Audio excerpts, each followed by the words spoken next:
Welcome to season number 6 of MotoAmerica. There's no other racing series like it. Along our journey across the United States to spectacular and scenic racetracks, we'll take the helmets off of our riders and see what drives them to be elite athletes in this incredible sport.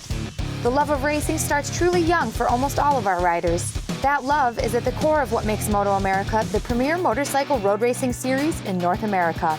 We are all a bit restless and ready to roll into the 2020 season. Let's get started at Road America.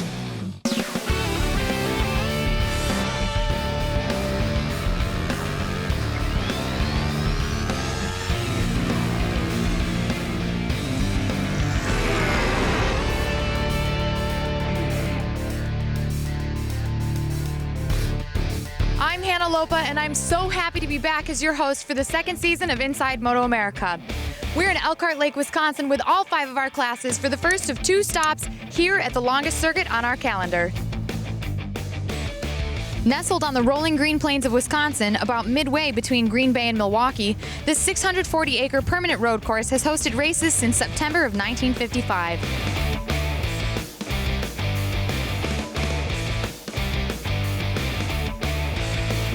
The signature feature of this fast-flowing circuit is the run up the hill past the start-finish. Unfortunately, the grandstands will be empty this weekend as we follow safe guidelines to do our part to reduce the spread of coronavirus.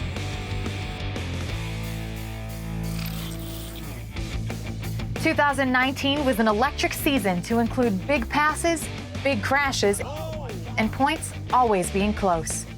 Tony Elias, Garrett Gerloff, and Cameron Beaubier were consistently in the mix up front. Elias had been the points leader the entire season, looking strong on his Suzuki. Going into the final showdown at Barber Motorsports Park, Elias held a 16-point lead over the defending champion, Cameron Beaubier, but it wasn't to be for the Spaniard. Beaubier showed why he was the defending MotoAmerica Superbike champion, putting on a fantastic show on the newly repaved track surface. Gerloff was another story that inspired race fans, with a mid-season push and victory celebration for the ages at Laguna Seca. But the Texas native made big moves this offseason, taking his talent to the World Superbike stage. This has opened the door for the Ironman Bobby Fong to make his return to the big show. Fong will be racing with M4 X-Star Suzuki along with new teammate Tony Elias. 2020 promises to be just as exciting and close. Beaubier has a new teammate in Jake Gagne, racing with the Monster Energy Attack Performance Yamaha team. Josh Herron, a crowd favorite from Glendale, California, has made the move to a BMW S1000RR with Scheibe Racing after being Elias's teammate last year. Another big move is PJ Jacobsen, who was hot on the heels of Supersport champion Bobby Fong all last season. This is sure to be another competitive and close season in the MotoAmerica Superbike class. Before the start of the 2020 MotoAmerica season, our riders and their teams converged on Barber Motorsports Park in Alabama for the preseason test to fine-tune their off-season progress and better prepare for the challenging season ahead. On the last day of the preseason test, we got word the first race in April at COTA in Austin, Texas was postponed.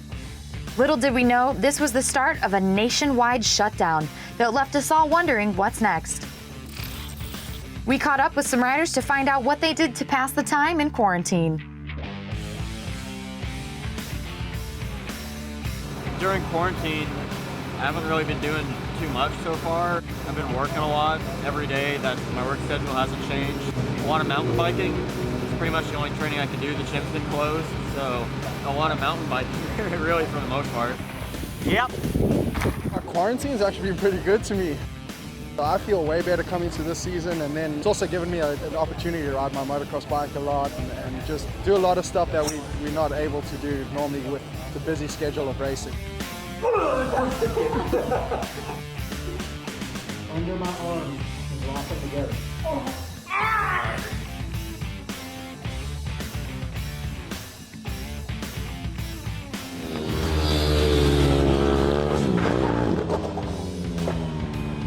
I've been at home riding snowmobile, and then the snow melted, so starting to ride on our small track in the backyard and did some flat track.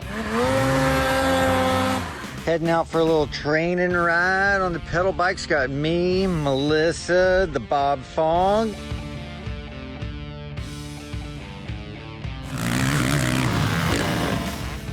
I didn't like quarantine. I'm just thankful we actually get a chance to go racing. Check out all of MotoAmerica's social media accounts and see unique content you can't see anywhere else. Give them a follow on Facebook, Instagram, Twitter, and YouTube.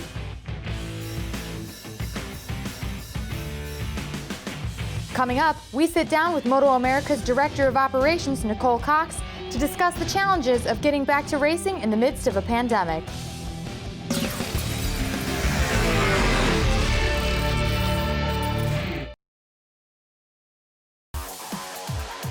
Welcome back to the National Park of Speed, RoadAmerica in Elkhart Lake, Wisconsin.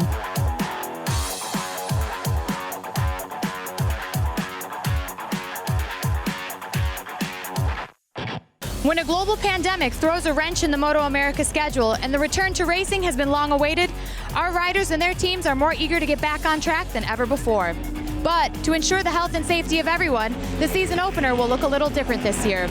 Let's find out exactly what it takes for racing to reemerge after a nationwide shutdown. Here's Inside MotoAmerica's The Crew.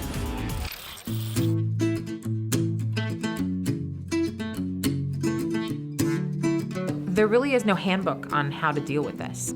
The biggest thing that we had to look at was just reimagining everything. This is how we've always done it. There's so much history and so much reason that we do everything the way that we do. And so reimagining it, thinking outside the box of how we can still allow these teams to operate, but do it safely was quite a challenge. So the first thing that we did is we did a risk assessment of the overall event. We looked at our normal event and said, hey, where are our problem areas? Where do we have a lot of people? Where is it difficult to maintain social distancing? And how can we redo those procedures? Thankfully, another industry leader in MX Sports put together a Safe to Race task force. So we were part of that and got some great advice from working with that group and talking to other industry leaders. We looked at WHO guidelines, CDC guidelines, OSHA guidelines, and we kind of pieced all of that together in order to create our plan. We reimagined everything. From check-in, we went to online waivers. So instead of having to pass a paper form back and forth, you do it online with your phone. It's done. You get there, you're handed a credential. It's one-way passing of information. And of course, I can make sure that my staff are sanitizing their workstations and temperature checks and everything else. Then you come into the paddock. The rigs are all 10 feet apart, so that allows two people to walk down aisles from each other and not get within 6 feet of each other. Then we looked at the pit lane and said, wow, that's a busy place, right? So it's a little inconvenient for the teams, but we only allow them on the pit lane when their session is out. So instead of us being able to have that great moment in Parc Fermé where everyone's giving hugs and very close to each other, we're having to reimagine that. We are, just like we're doing right now, socially distancing. We are gonna have the riders without their masks on, but keep all the interviews socially distanced. It'll be a little bit different. It won't have the high energy, but it's gonna keep everybody safe. Probably one of the key components in managing disease control is keeping people separated from other people. So within my own staff, instead of holding a big, huge staff meeting, Grid has their own staff meeting, Tech has their own staff meeting. The toughest part was making sure that everybody had access to the information and was on the same page. The big change for RoadAmerica too is we're looking at having spectators. We're here on ground now, so we can see areas that we need to improve in safety, and then we can add the element of fans to that. And so we're looking at how do we do things like the paddock autograph signings, and how do we set up the paddock so that we can keep the people 6 feet away from the riders, but still allow the fans into the paddock so they can enjoy and see our riders and get to know them. Being literally the first two-wheel professional motorsports back, we technically beat Supercross by 2 days? It is really a testament to the tenacity of our group. We're not a big organization like NASCAR. We don't have all of the resources that they in Supercross do, but we're able to lean on other industry leaders, like I was talking about with the Safe to Race Task Force, and all the work that everyone put in just really shows it's kind of a David versus Goliath in a way that we were able to get going that quickly. Even though it was a bit of a scramble to get going, for most of our teams and our industry, we need to be racing. You know, they need to have that income, they need to have that exposure in order to continue to rebuild our industry. We pushed and we worked. I mean, we're having weekly calls with RoadAmerica to, you know, make sure we were safe and going back and forth with the county, and here we are and racing. MotoAmerica is proud to announce that Honos has signed on as the title sponsor for the 2020 MotoAmerica Superbike Series. Honos is a performance gear and fashion apparel company that promotes talent within the motorsports world and other adrenaline sports. Honos also currently sponsors former MotoAmerica Superbike champion Tony Elias and the Honos Kawasaki team featuring Richie Escalante in the MotoAmerica Supersport Championship. Even the coronavirus cloud has a silver lining. Though the delayed race season left many of our riders disappointed, it was an advantageous break for those who found themselves with more time to recover from their preseason injuries. Actually having the extra couple months, my body feels, I was gonna be ready, but now, there's no question, and that's a big deal, just being able to put that out of my mind. Yeah, I broke my collarbone 2 days before the preseason test at Barber, and I think I would have been ready for the Coda round, but obviously with the quarantine lockdown, it definitely gave me a little bit of extra time to make sure that the collarbone was fully healed. MotoAmerica asked, and the verdict is in. After sending out a questionnaire to fans regarding their willingness to attend a race once it's safe to do so, it seems spectators are just as enthusiastic to get back to the racetrack as we are. A whopping 90% of those surveyed said that they are either very likely or likely to join us this season. Although Round 1 will omit public entry, we can't wait to see you at Road America Round 2 in a month's time. Let's see what happened in Race 1 of the Honos Superbike class with Greg and Jason. Here's some highlights from Race 1. Jason, take us through it. Well, right from the start, Cameron Beaubier got the start that he needed to do. You can see Jake Gagne slid up underneath Tony Elias with Bobby Fong back there and forth. But Bobby was the guy on the move. He got by his teammate early, then went after Gagne. And these guys would go back and forth and kind of be glued together, not only the entire race, but really on the last lap, all down through this section. They were very close again. You can see Bobby give Jake a little wave there, and Gagne returned the favor to go right back up underneath him. And this is still when Tony Elias was a part of this battle at the beginning of the race. This little mix between these guys was allowing Cameron to get further and further away, as you can see here. But then all of a sudden, Matthew Schultz started to come to the front. He himself got past Tony Elias, put his sights set on those two people, Bobby Fong and Jake Gagne, just off the road, and he started to make inroads. And not only did he make inroads, he started to make some moves. He was able to get by both these guys. It looked to me like he had a little better grip than both of them as the race wore on. And as you can see here, it was just a revolving door between these three guys. One guy would lead, another guy would get by, take advantage of each other, passing the guy in front of them the whole time. As the race wore down, we saw Jake make a couple little mistakes going down into Canada corner, which allowed Bobby Fong to sneak up underneath him. And all the while, this was just allowing this group to stay closer and closer together. Greg and I both saw Tony pull off, but we didn't see that there was a chain missing. That was what ended his race today. And then Matthew Schultz started to try to break away. Gagne, though, wasn't done. He ended up getting by Bobby Fong. Those guys battled all the way to the end. This guy, though, our defending champ, wins the race. And, rest is history. Schultz second. And then he asks, so how'd you guys do? Yeah, and this is how they do? did. Now, this is the point standings. And, of course, in MotoAmerica competition, in all the classes, 25 points is the win, and then 20 for second and 16 for third. So these are the points on how they sit after race 1 of the Honos Superbike class, where we have 20 races on the schedule by the end of the season. And the guy with the big smile on his face, Cameron Beaubier, is looking to grab that #1 plate once again. Cam, how do you think that Richard was able to prepare your motorcycle a little bit differently than maybe you're used to in the past for your victory today? Yeah, man, we definitely did our homework over the off season.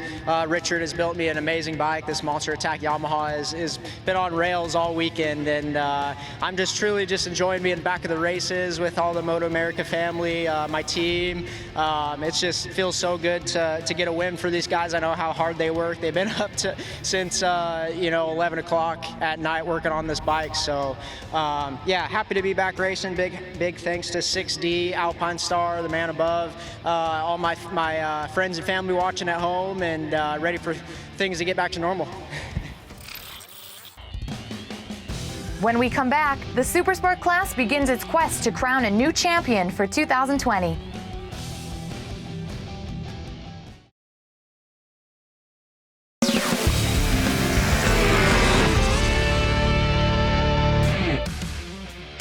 Welcome back to round 1 of the 2020 MotoAmerica season and the 4 miles of fun that is Road America.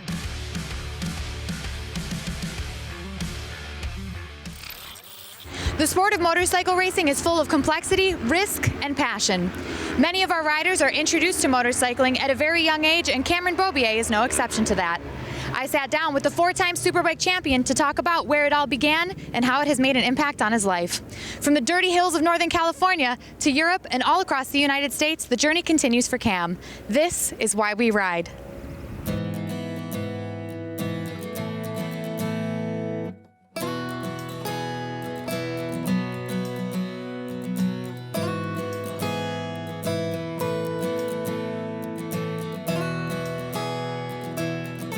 So how did you come to be involved in riding motorcycles before ever racing them? It's been a family thing from day one.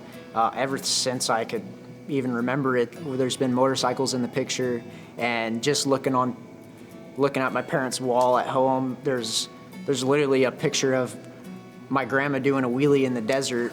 My grandpa used to race and ride, got my uncles and my dad into it. They grew up racing motocross. It's always been in my blood. How did it feel when you got your very first bike? Do you remember that? We lived in Roseville, in my hometown Roseville, where I used to ride for the first time. There used to be like dirt jumps. I'd call it the dirty hills. And like going and looking at it now, there's no hill to it. I don't know why I called it the dirty hills. It looked like a big old hill to me back when I was a kid. But there's a bunch of bicycle jumps and berms and stuff like that. And my dad used to take me over there after work, and I just go ride around there, and that's kind of where I learned how to ride. Where did the decision come from to transition to racing? How old were you when you started that whole thing? I remember we used to go to Sacramento Raceway, and it was just a night series every Friday night, and in the summer. Started slowly racing dirt bikes, and I didn't really take it serious at all at first. I was just out there having fun, and I was honestly kind of slow at first. Like, I wasn't anything special in motocross at a young age. Throughout your entire career, all of the kind of highs and lows, the injuries, the hardship, the success and the victory, what would you do differently if you could? That's a really good question. I go back and forth on this all the time, actually. When I was in Europe in the MotoGP 125 class with KTM, that was a pretty tough year for me, just kind of being away from everyone and just trying to figure out your way to the airport, and just like, I mean, you're 16, traveling the world, it was pretty crazy. Sometimes I go back and forth, like I really wish that I did things different a little bit that year to somehow try to get a ride over there the next year, because it's tough, like sitting back and seeing all those guys that I used to race and be competitive with, like seeing what they're doing now. It's amazing, really. I feel like traveling the world like that has made me appreciate like what we have here in America. If you can sum it up for me, why do you ride? I'm a nice guy, I'm mellow and stuff like that, but there's nothing in this world I hate more than losing, and motorcycle racing is something I'm good at, so I like the thrill. I like that you can go out with your friends and literally just have the most fun day riding, putting around the track or going riding trails, and it could be pure fun, or you strap your helmet on with like crazy nerves at the start of the race, and you're nervous, you feel pressure, you feel like you don't want to be there, you feel like you want to be home. And we're kind of screwed up that we like that at the end of the weekend, but like I crave that feeling, like maybe not in the moment, but once it's over and feeling accomplished, and that's a good feeling.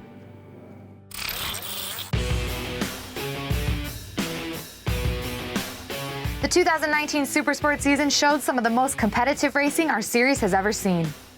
Bobby Fong, Hayden Gillum, and PJ Jacobsen took turns leading the point standings throughout the year. Intense races filled with bold passes and some rough crashes. Despite facing injury, Bobby Fong persevered, winning the last 2 races, bringing his total wins to 6 and securing his very first championship title. Fong will make the jump back into the Superbike class for 2020, as well as PJ Jacobsen, who will also be in the fight for the Stock 1000 title. All eyes will be on M4 X-Star Suzuki rider Sean Dylan Kelly, who finished his rookie season with 7 podium finishes, including 2 wins. Kelly will be joined on the grid by new teammate Lucas Silva. Also returning to the Supersport class is Onos rider Richie Escalante, who is no stranger to the podium and sure to be at the front of the pack. Let's get to the highlights from the opening round in Wisconsin with Greg and Jason. Take us through race number 1 from Road America. Yeah, well, here you go. It was Escalante gets off to a quick start with SDK behind him and Posh. And if you look at Almeida, he just slotted himself in there to 4th. So first time on a 600 at MotoAmerica level, jumps himself up into 4th. And it really helps you to see the pace of these guys in front of you. But we saw Escalante getting chased pretty hard early.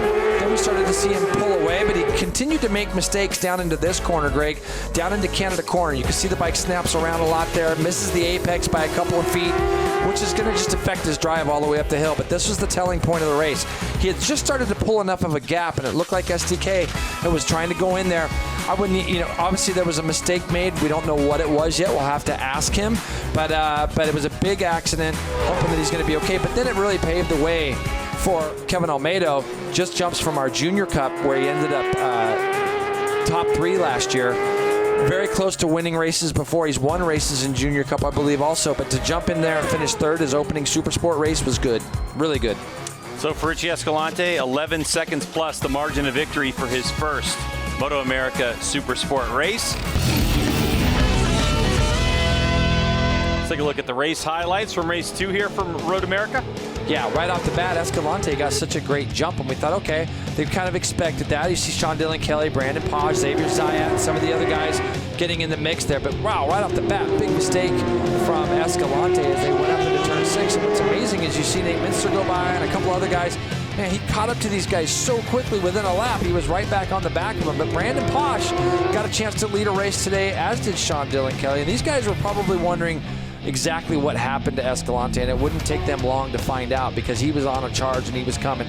SDK slides up underneath Brandon Posh as they went into turn 5, and only 3 short turns later, Escalante got up underneath Brandon Posh. Actually, took him one more lap, Greg, as you can see Posh drafting back past. But Escalante was kind of carving his way through the field. He went by Brandon Posh in 8, and then he got back underneath Sean Dillon Kelly as they went into Canada corner. And really at that point, Posh kept a little bit of pressure on for about 3-4 laps, but this guy was just too strong.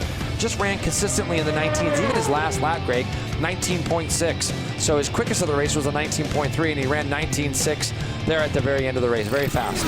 Let's take a look at the results for Supersport race number 2. You can see Richie Escalante, 7.7 seconds ahead of Brandon Posh. 16 back is Sean Dillon Kelly. Aguilar and Nate Minster, great battle they had. Escalante walks away with a perfect points haul of 50. 50 points. Brandon Posh, got to be happy with him. I mean, he's going away 10 points back, learning as he goes. But how about Nate Minster? How great is that to see that young man in 3rd place right now in our points? Almeida, Silva, Zayat, Sean Dillon Kelly did get his points today, so that was good. Yeah, new bike, new team, new color, so extra motivate. And to be honest, my team working really good, the bike working too. Almost great Kawasaki bike. Really happy, and yeah, my start really good, and then I take the decision to lead the race every time, very concentrate. It's a little bit difficult then, I don't know what happened with Sean. I continue to push him, working for tomorrow. For sure tomorrow is a difficult race too, and yeah, today so happy, and yeah, we'll see what happens tomorrow. Stick around after the break and catch Rocco Landers race in 2 classes before he heads off to Europe.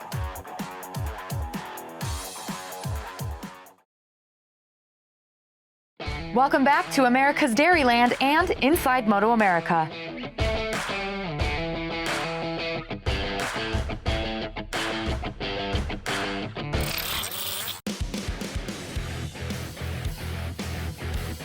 ...2019 was a dominant year for the 14-year-old Liqui Junior Cup rookie, Rocco Landers. Only off the podium twice all season, Landers won 14 races, leading him to win the championship with a gap of 148 points. During the off-season, Rocco traveled to Europe to audition for the Red Bull Rookies Cup and was the only American rider selected to compete for the 2020 season. He also plans to compete in select MotoAmerica rounds this season on his Landers Racing Kawasaki, donning the #1 plate in the Liqui Junior Cup class. Landers will also be racing a Suzuki in the Twins Cup for a partnership between Team Hammer and the American Racing Team.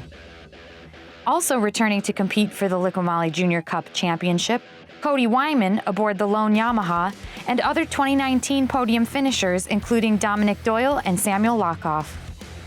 With plenty of new faces making their MotoAmerica debut, we are sure to see some great racing and maybe even a new champion.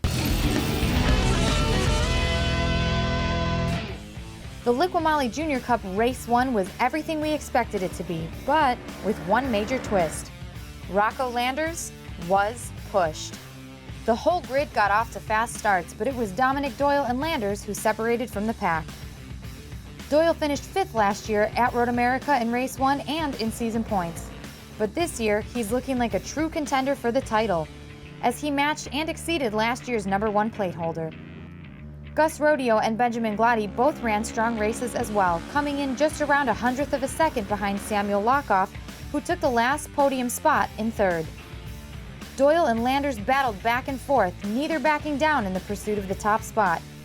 But Doyle was just a little cleaner on the sections, posting a total time of 18 minutes 53 seconds in Race 1. The margin of victory was tight, just over 7/10 of a second faster than Landers.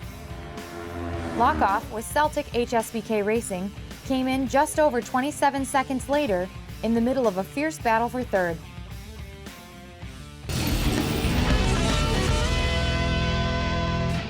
After celebrating his first career win on Saturday, Doyle set out to run the field again. He got off to a great start on Sunday, leading the pack with a strong push from the pole position. Close on his heels were Samuel Lockoff, Rocco Landers, and Benjamin Glady. Glady competed last year in the Liqui Junior Cup class, but not the entire season, since he only became eligible when he turned 14 last June. Despite this, he finished in the top 10 in points. Lockoff is another strong contender in the class this season. He finished 14th overall last year, despite an early end to his season due to a broken femur from a training incident. But it's a new season, and once again, Doyle and Landers ran the field, posting lightning-fast times around the track in the battle for the lead.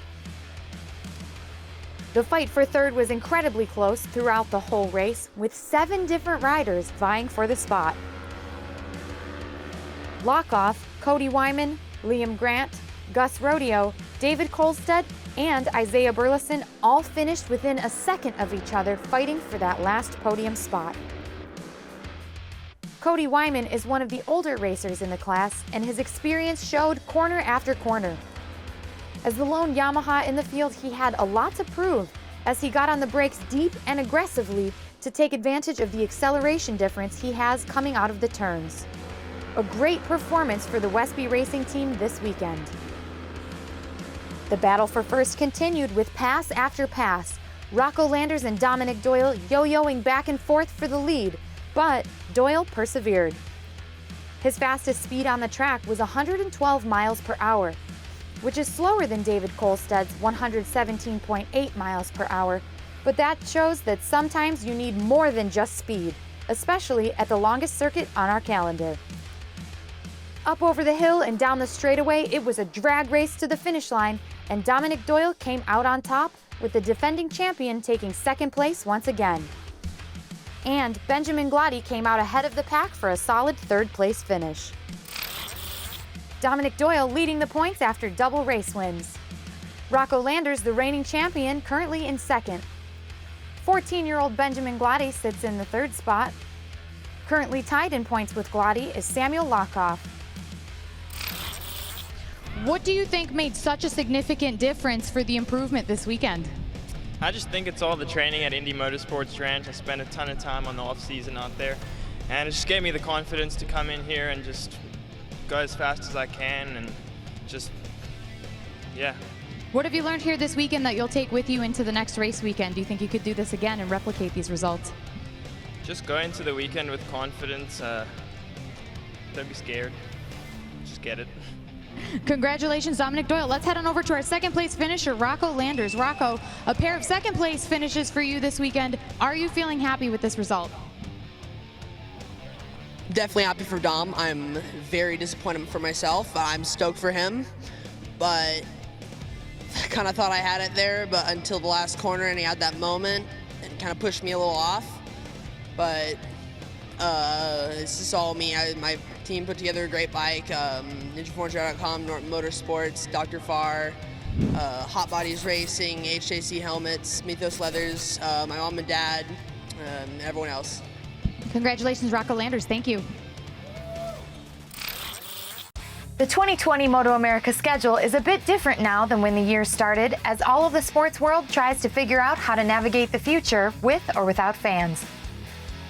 The first half of the schedule is highlighted by a return to Road America at the end of June, where a new class will make its debut. The MotoAmerica Mini Cup by Motul Series will be held on karting tracks at 3 events this season. The new 3-round series is aimed at youth racers aged 6 to 14 and gives a solid platform for youngsters to break into the road racing scene. After the debut at Road America in June, they will also hit the track at Pit Race and later at the Ridge Motorsports Park near Seattle. The Ridge is a new stop this year for MotoAmerica, and it's created a buzz among the riders who are excited to bring motorcycle road racing back to the Pacific Northwest. I went back there in 2016 on a stock 750 on a Suzuki, and I loved it. You know, the layout of the track is super nice, and it's got a little bit of everything. It's got some elevation, it's got some technical stuff, it's got some fast turns. They're making a couple changes for the spectators, they're making a couple changes for the riders, make it a little bit safer, make it a little bit more racy, and I think it's going to be a good track. I mean, I don't really know what to expect. You know, I have been there, but it's going to be a whole different deal on a Superbike, so I'm looking forward to that. It's always fun going to a new track, something different, you know, that a lot of us guys haven't raced at, and, you know, keep us on our toes. Coming up after the break, we sit down with a PhD in physics as he explains the physics behind lean angle.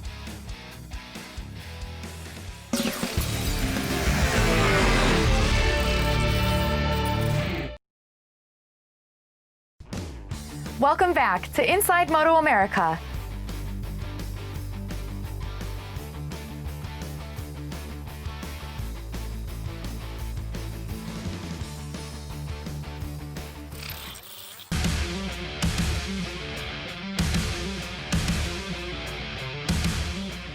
I'm Dr. David Harris. I'm an assistant professor of physics at the Florida Institute of Technology.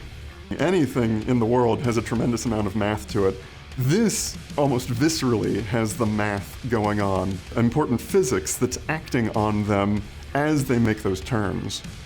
The two most important variables in this will be the velocity that they're going around the turn and the radius of curvature of the turn. Those two things are going to most strongly affect the lean angle and how they control their turn.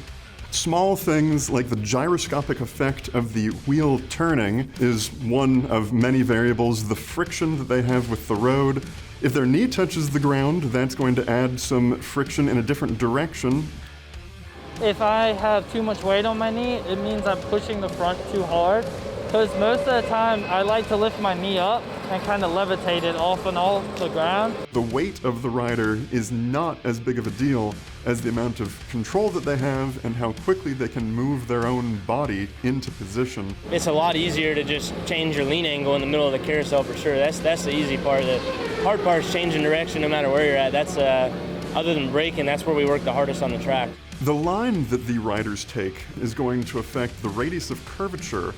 So taking a wider line around a corner is going to increase the radius of curvature and make their lean angle a little bit more manageable. Changing that lean angle just a little bit can make a huge difference on how close you are physically to the road, make it a lot harder to actually manage that kind of corner.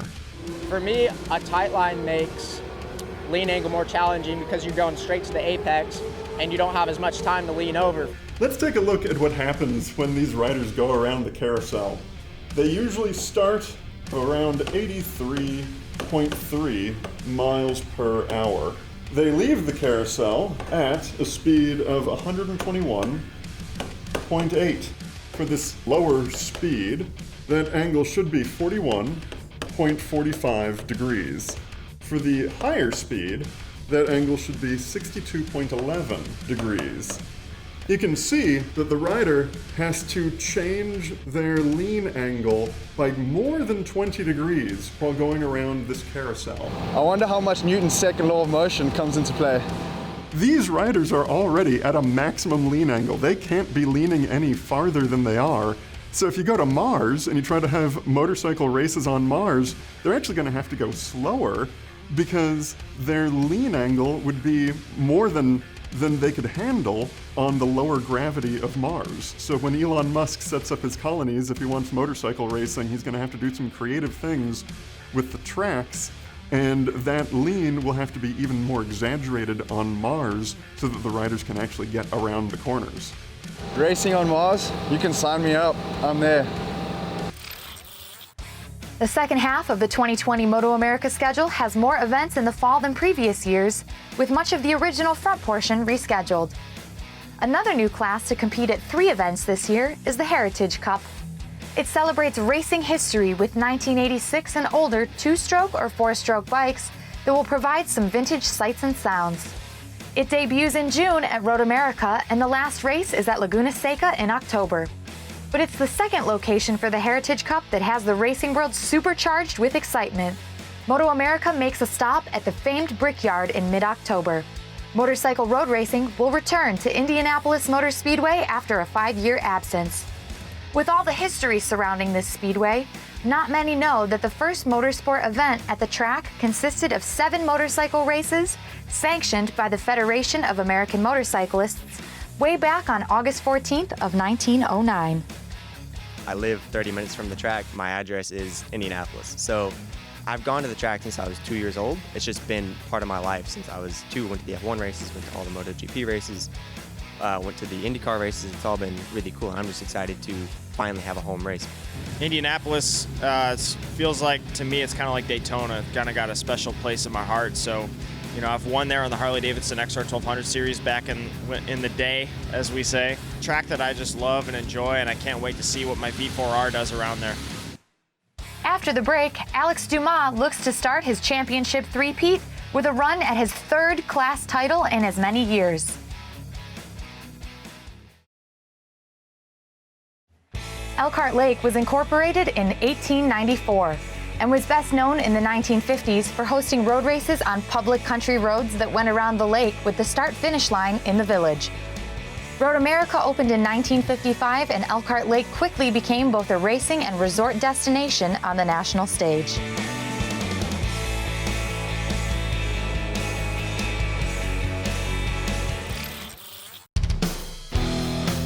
After finishing second in Stock 1000 last year, Stefano Mesa will be back and in the battle once again, as well as Michael Gilbert, who finished 3rd in points.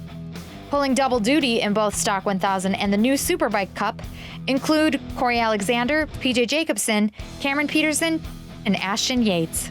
Alex Dumas will also make the move to Stock 1000 this season after winning the Twins Cup in 2019 and the Junior Cup in 2018 in the hope of a 3rd title in 3 years. For sure, I think I can win 3 championships in a row back-to-back because we can work. This year we're going to work hard to get it. For sure it's going to be hard. I know there's fast guys this year like PJ and Cam Peterson, but I think we can beat them with a lot of work. This week, PJ Jacobsen made a strong statement to be the front man, taking home P1 with Cam Peterson and Corey Alexander coming in behind him. Jacobsen made big moves this offseason, taking on a new bike and a new class. He showed he belongs, finishing a little over 4 seconds ahead of Peterson. Another stage that held excitement was the Twins Cup. Liqui Junior Cup champion Rocco Landers made his first appearance outside of his title-winning class this weekend at RoadAmerica. The competition at this level was a bit different, as Caleb DeCarroll showed Landers his dominance this season would be hard-fought. Landers placed 2nd in race 1 with a margin of 0.08 of a second. He placed 3rd in race 2 with a tight battle up front between DeCarroll and Jackson Blackman. With Andrew Lee departing from Stock 1000 after his dominant year last year, the class is wide open for all comers. When we return, Superbike Race 2.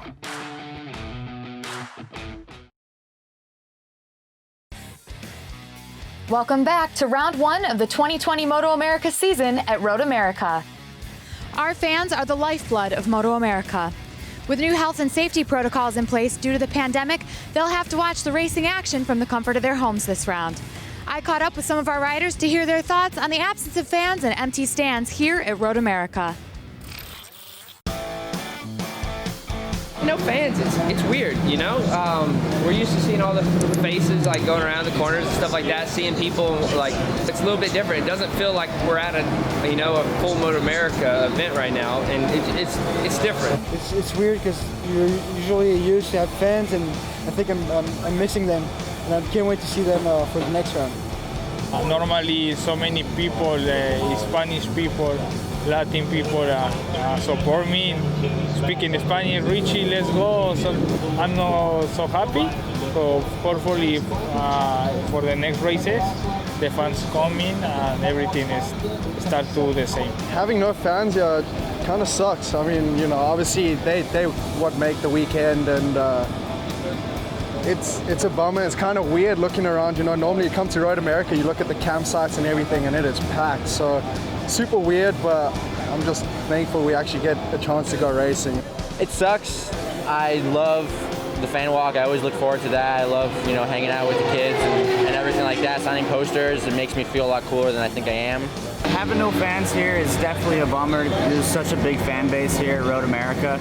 I'm just excited that we get another go at round 2 to have them all back. It's going to be a big party when they all come back here to let loose and watch some racing. It's just a blessing to be back, It feels like we've been off for so long. Yeah, it sucks there's no one here, but it's great to have everyone back in the paddock and have the whole big family back together. I'm looking forward to getting things back to normal with all the fans and the excitement, and everything kind of helps build your confidence. So we do get fan attention, and it's nice to have them come by and talk to you, and getting close to the bike and taking pictures with the bikes. That part you miss a little bit. MotoAmerica, thank you very much for having us out here and doing your best. And we are trying our best to comply to the rules. And all our fans, I look forward to seeing you really soon. MotoAmerica fans, we miss you. We're going to give you a good show here on MotoAmerica Live Plus, and can't wait to have you back for round 2.